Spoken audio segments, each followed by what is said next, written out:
Kita sedang menyusuri Sungai Lesan ya, di pinggiran Sungai Kampung Merabu. Jadi kita akan menuju ke Danau Nyadeng. Mohon maaf ini terganggu dari suara kebetek, jadi tidak kedengaran. Kita poskan aja suaranya ya. Perjalanan menuju Nyadeng sekitar 15 jam. Jalannya lancar.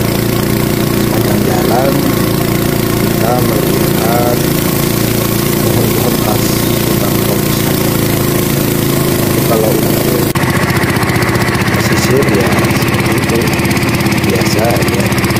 Kita sudah sampai ya, sudah sampai di pelabuhan dan kita akan naik ke atas.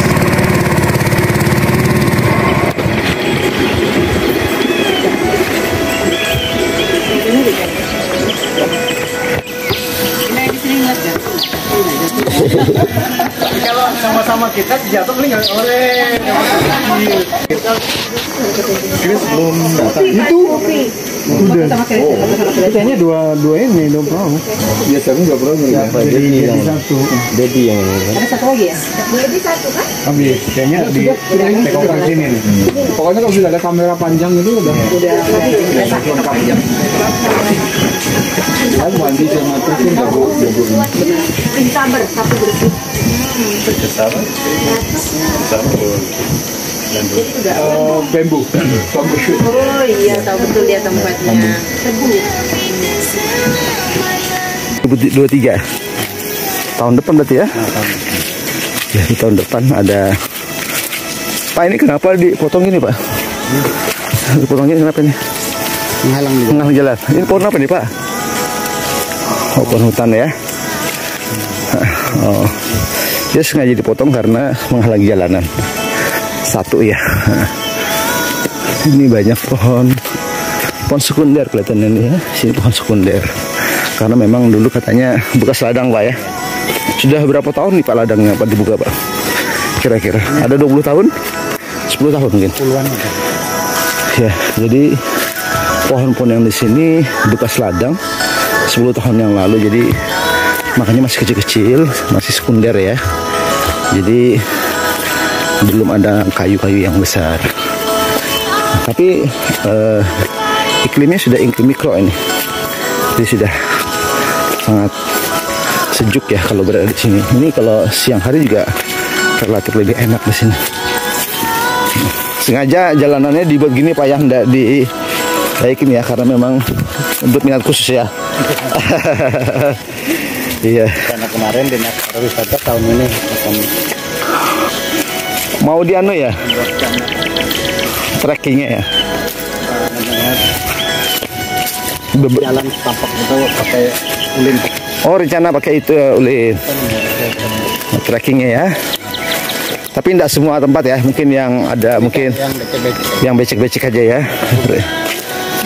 Jadi yang becek-becek aja ya dikasih papan. Tapi kalau jalan apa tanahnya bagus ya, langsung aja ya. Iya memang perlu juga ya, karena yang berkunjung di tempat ini kan bukan hanya orang muda dan laki-laki ya, tapi kalau orang tua terus ibu-ibu ya, itu kan kalau jalanannya seperti begini nih, nah ini kan becek, sangat becek, pasti akan memperlambat perjalanan. Nah seperti itu ya. Nah ini kan pasti memperlambat perjalanan. Jadi wajar kalau memang ada usulan untuk membuat beberapa trekking ya dari kayu ya, supaya bisa mempercepat jalanan. Nah ini, nah kalau ini kelihatannya sudah Pak ya, ini sudah masuk hutan ya, sudah masuk hutan ini Pak ya, tapi sudah hutan desa. Oke. Nah, Pak Doni sambil ngobrol sini. Ini apa ini Pak? Jika satu pohon terakhir ditebang, wah ini kata-kata. Jarang-jarang loh Pak Gun dapat begini. Iya kata-katanya nih, aduh ini malu saya melihat gini ya. Itu nah kamu di belakang. Ini kata-katanya memang keren. Jika 1 meter tanah terakhir hilang, maka kita sadar bahwa uang bukan segalanya. Masya Allah. Jadi katanya ini bisa masukkan ini muri ini. Nggak tahu muri apa ya. Iya. Tapi segalanya butuh uang. Segalanya butuh uang, betul. Ini sudah masuk hutan primer ya, karena kelihatannya kayu-kayunya sudah sangat besar ya. Ini ada kayu meranti, cuma memang di hutan lindung, jadi memang tidak bisa ditebang oleh perusahaan. Termasuk masyarakat juga nggak boleh. Nah ini ada beberapa. Pak, itu pohon apa itu Pak? Pak De, pohon apa ini? Meranti ya. Nah ini ada adopsi hutan Dr. Aji Pasapta MSI, Direktur Agdaro Foundation. Ini meranti merah Pak ya. Wah ini meranti merahnya tinggi ya Pak. Kalau teknis adopsi pohon ini gimana ya Pak ceritanya Pak? Mekanisme gimana? Pembayarannya atau gimana Pak? Satu pohon berapa Pak? Satu pohon ini 1,5 juta. Itu sampai berapa tahun? Itu 3 tahun deh. 3 tahun. Satu juta setengah itu peruntukan untuk BUMDes ya. Ya nanti untuk kepengurusan berapa persen, tapi lebih banyak itu ke orang-orang yang tidak mampu memelihara ini. Yang memelihara ya. Saya punya anak sekolah. Kita perbantukan mereka di sana, jadi orang tuanya nanti yang membantu untuk mengawasi, bersihkan. Oh, jadi orang tuanya yang yang anak-anak yang mendapat bantuan itu yang bertanggung jawab ya Pak ya. Oke. Kalau sekarang uangnya kita bantukan ke anak-anak sekolah. Anak sekolah ya. Untuk operasional lembaga kita. Bantu-bantu. Iya. Kalau sampai sekarang sudah berapa banyak Pak? Berapa banyak? Sudah puluhan ya. Banyak lah sudah ya. 50 mungkin. 50-an ada ya. Jadi sudah cukup lumayan ya. Ini untuk sosial ya. Jadi selain kita menjaga hutan,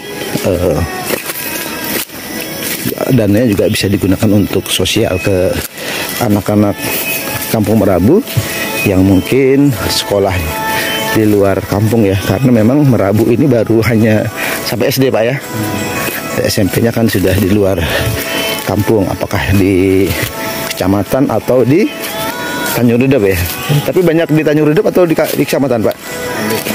Sengata ya. Ya tergantung dari keluarganya ya Pak ya.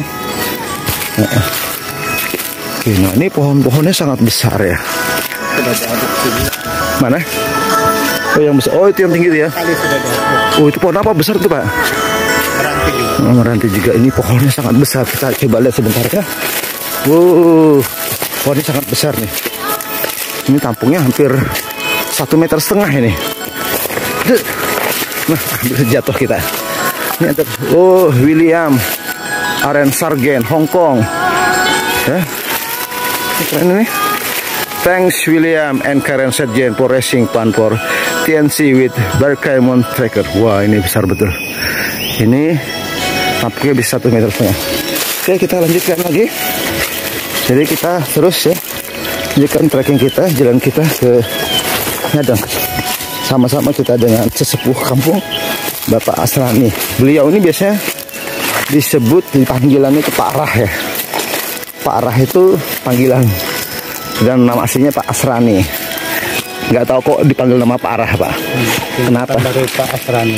Oh, Pak Rah itu artinya Pak Asrani. Wah. Dicari yang huruf-huruf yang enak disebut. Yang disebut ya. Itu juga. Iya.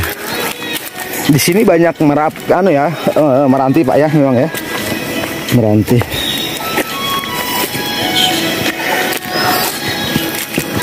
Ya, perjalanan lumayan. Perjalanan kita lumayan ya. Perjalanan dari Nyadeng ini sekitar 1 kilo lebih ya, mungkin 1,2 kilometer. Kalau kita santai seperti ini sekitar setengah jam ya. Tergantung lagi siapa yang jalannya. Kalau normalnya ya setengah jam. Nah, dengan kondisi seperti ini masih pagi, mungkin segar ya, mungkin bisa lebih cepat tapi kalau ya kita stop misalnya ini menikmati pemandangan ya mungkin agak lambat ya. Ini ada kata-kata bagus ini. Di hutan ini jika kamu tidak sanggup menanam, jangan coba-coba tebang aku. Lolona Didi yo. Apa itu Pak? Lihat dia ini. Lihat dia nih. Oh, lihat dia ini. Oh, bahasa begitu. Jadi keren ini, kelihatannya pencetusnya Pak Arah ini. Pencetusnya ya Pak ya. Iya.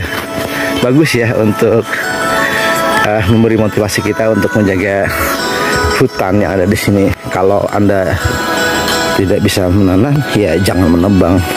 Logis ya, logis. Tahu diri ya, maksudnya begitu ya. Nah, ini juga ada satu lagi. Sayangnya aku hanya keluarkan oksigen. Kalau keluarkan sinyal wifi, pasti banyak yang mencintai aku. Waduh, kata-katanya ini, kata-kata milenial ini. Kata-kata milenial. Lucu juga ternyata ya. Jadi kalau aku bisa memberikan sinyal wifi, banyak orang yang akan bersamaku. Tapi kalau aku hanya memberikan oksigen, tidak ada orang yang mau bersama aku. Ini kata-katanya bagus. Maut kata-katanya nih. Kita lanjutkan perjalanan. Ini sekarang hampir sampai ya. Karena kita sudah berada di dalam hutan primer. Memang salah satu cirinya itu dia tidak terlalu sambat ya. Sambat itu apa sih? Sambat itu maksudnya banyak liana-liana ya. Banyak semak belukar tidak. Jadi hutan primer itu sebenarnya lebih nyaman ya. Karena biasanya karena tajuknya sudah menutup di atas ya. Tajuknya sudah menutup di atas sehingga di bawah ini banyak naungan. Nah, karena banyak naungan, maka hanya pohon-pohon yang toleran aja yang bisa hidup, sehingga kalau berjalan lebih mudah. Jadi kalau kita misalnya melakukan tahapan TPI ya zaman dulu ya, misalnya ITSP, inventarisasi tegakan sebelum penebangan, itu bisa dilakukan di 2 tahun sebelum penebangan. Itu relatif mudah kita lakukan ya. Ya karena memang seperti ini kondisinya. Jadi dari jauh sudah kelihatan pohon-pohon yang layak tebang. Dulu di atas 50 cm. Nah, tapi kalau sudah kita masuk ke ITT atau inventarisasi tegakan pinggang, nah itu relatif susah. Kenapa? Karena kita menginventarisasi pohon-pohon setelah ditebang, sehingga memang setelah 1 tahun kan itu kan jaraknya dari penebangan itu muncul semak belukar, sehingga relatif lebih lama kita lakukan ITT daripada ITSP. Nah, apalagi memang kalau hutan alam primer khususnya memang relatif nyaman ya dibandingkan kalau semak belukar yang pasti memerlukan effort yang cukup ya untuk menebas supaya kita bisa jalan dengan baik. Ini Arya, ini adopsi kayu ulin. Nah, kayu ulinnya, wah, kayu ulinnya keren. Sangat jarang temukan ulin ini, tapi di sini banyak. Nah, ini adopsi kayu ulin, sangat keren ya. Ini tampuknya dari 50 cm, berarti umurnya bisa 100 tahunan ini kurang lebih. Ya Pak ya. Karena pertumbuhan dan perkembangan diameternya relatif lebih lambat. Kalau meranti itu rata-rata 1 tahun itu 1 senti ya. Jadi kita bisa untuk menghitungnya dengan mudah. Ya, dengan kondisi Kalimantan yang seperti ini memang relatif lebih mudah kita hitung. Ya, nah sedangkan kalau ulin itu relatif lebih lama ya, lebih lama perkembangan dan pertumbuhannya seperti itu. Ada kapur ya, kapur ini tinggi betul, diadopsi juga. Ini tinggi betul, nah tinggi betul ya kapur ini. Nah itu kapur tinggi betul, diadopsi juga. ya, diadopsi juga. Keren. Ya, jadi memang banyak yang tadi kata Pak Arah itu sekitar 50-an pohon yang sudah diadopsi, alhamdulillah, dan bisa membantu masyarakat tentunya ya, termasuk juga tadi itu membantu menjaga lingkungan. Bagus juga tadi ya, jadi bagi masyarakat yang anaknya dibantu, itu kewajiban orang tuanya untuk membantu memelihara dan menjaga atau membersihkan di sekitar pohon-pohon itu supaya terjaga ya. Jadi terus ini kita lihat, ini adopsi pohon ya, adopsi pohon. Nah ini adopsi pohon sore Johrensis meranti merah, maksudnya itu Epiphanius Cliniswans Keter Sainsbury. Jadi tahun 2018 sampai 2020 2 tahun ya.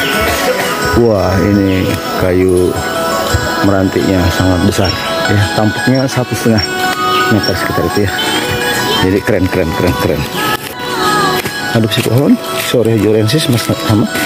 Ini Duta Besar Norwegia Stig Braff. Ini 2016. Wah, keren ini Johrensis. Cuma agak mereng ya pohonnya ya.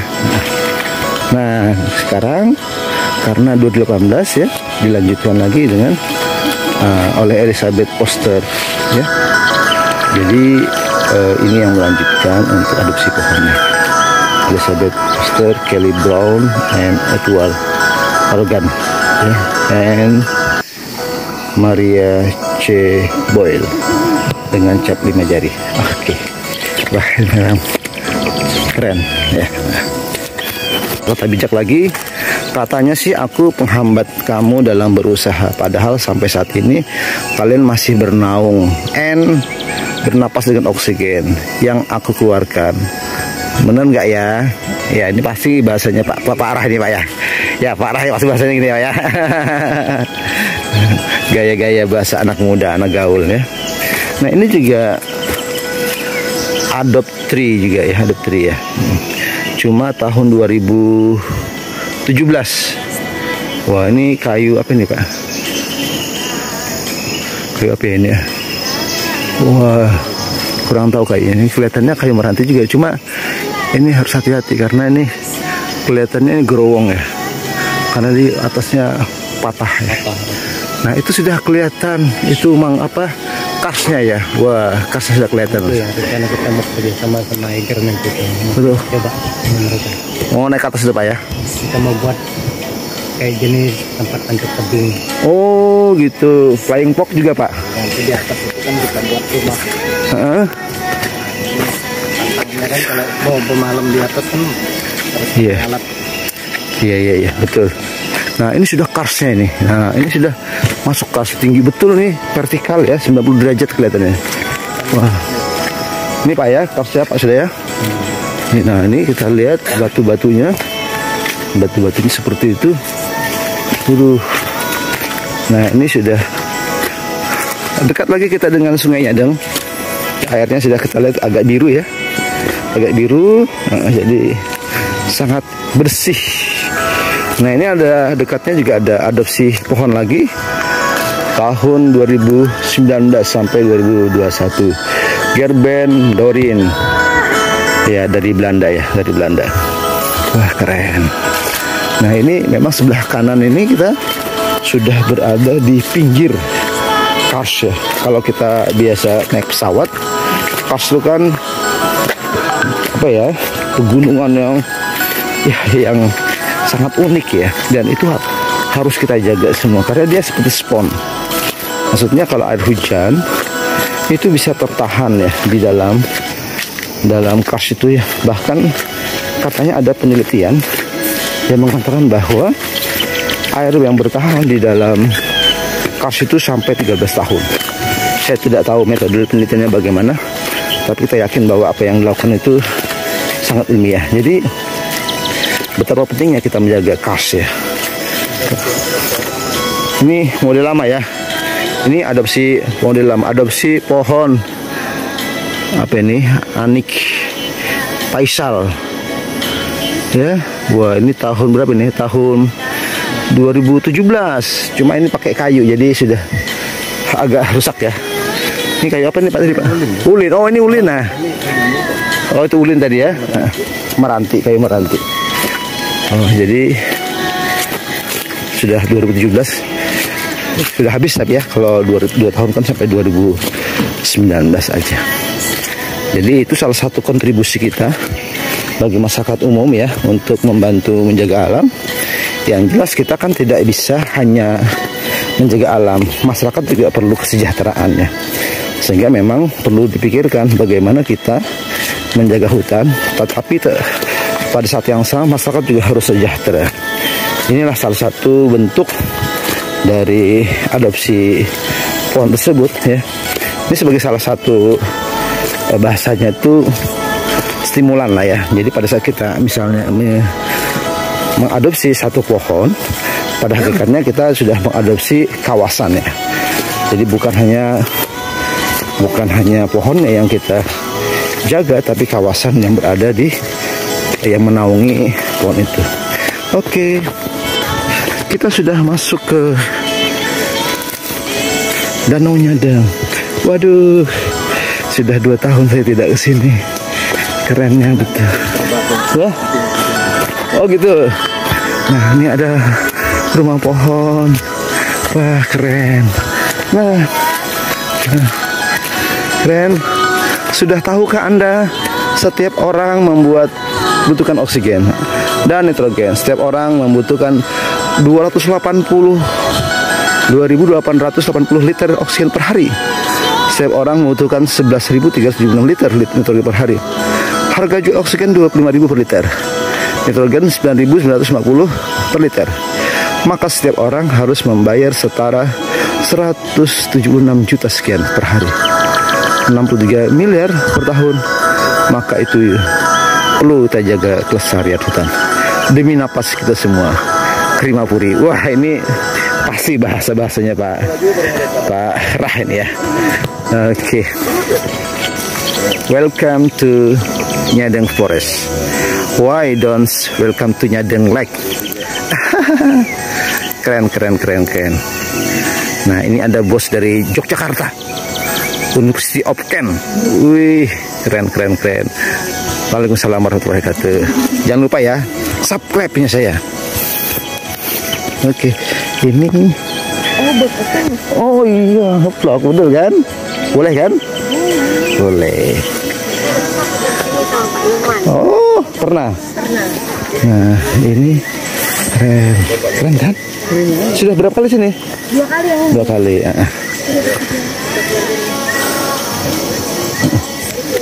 Betul-betul keren di sini. Nah. Wah, pokoknya kalau di sini keren ya. Nah, kita bisa berenang di sini. Cuma kalau si pagi dingin, pas pagi dingin jadi agak berat kalau kita berenang di sini. Ya, oke. Kita bernyadeng ya, teman-teman. Nah, ini adalah rumah pohon. Ini rumah pohon di samping pohon ulin, kayu besi. Nah, jadi tinggal di sini, wah nyaman ini. Nah, ini ada bosnya nih, bosnya, bos, dua bos ini, dos PS dan dos Bumdes. Wah keren bosnya. Ini keren betul ya. Duduk di sini kita ya. Jadi memang kondisi Nyadeng ya, pagi hari cerah. Di sini kalau sore-sore biasanya juga ada suara burung enggang ya, atau burung rangkong ya. Nah, jadi banyak orang-orang yang biasa menginap di sini karena sudah ada gazebo-nya, kemudian ada WC-nya, toiletnya, dan bahkan ada rumah pohon kasih ya. Karsnya ya, ini karsnya. Oh, ini karsnya ini yang waduh tinggi betul ya. Jadi Itu baru lihat loh. ini memang beberapa fasilitas yang ada. Ini mungkin Oh, karena ada ikannya ya. airnya naik jadi dia agak ini. Ya, itunya nggak kelihatan itunya. Apa kayunya bisa kayunya itu timbul. Berarti dia agak tinggi nih. Mungkin karena hujan ya. Dan batu itu memang berarti di apa namanya Kebo airnya hampir Tinggi ya. tinggi karena Oke. jadi ukurannya orang tua Mm-mm. yang batu tengah itu sawah itu tenggelam. Berarti di Kebo itu memang banjir. Banjir ya. Oh gitu Tidak kan. ada apa namanya kalau dibilang batu susah. Nah yang batu dulu kalau ceritanya orang tua di sini itu tempat wisata gitu. Oh gitu. Bukan karena dulu kan ini dulu sawah. Keramat ya dulu ya. Jadi tempat kesuburan. Ada cerita dulu di sini ada kancil. Kancil. Ya dia lewat di tengah tiba-tiba hilang. Yang keluar itu cuma darah. Oke. Kancilnya nggak ada. Nggak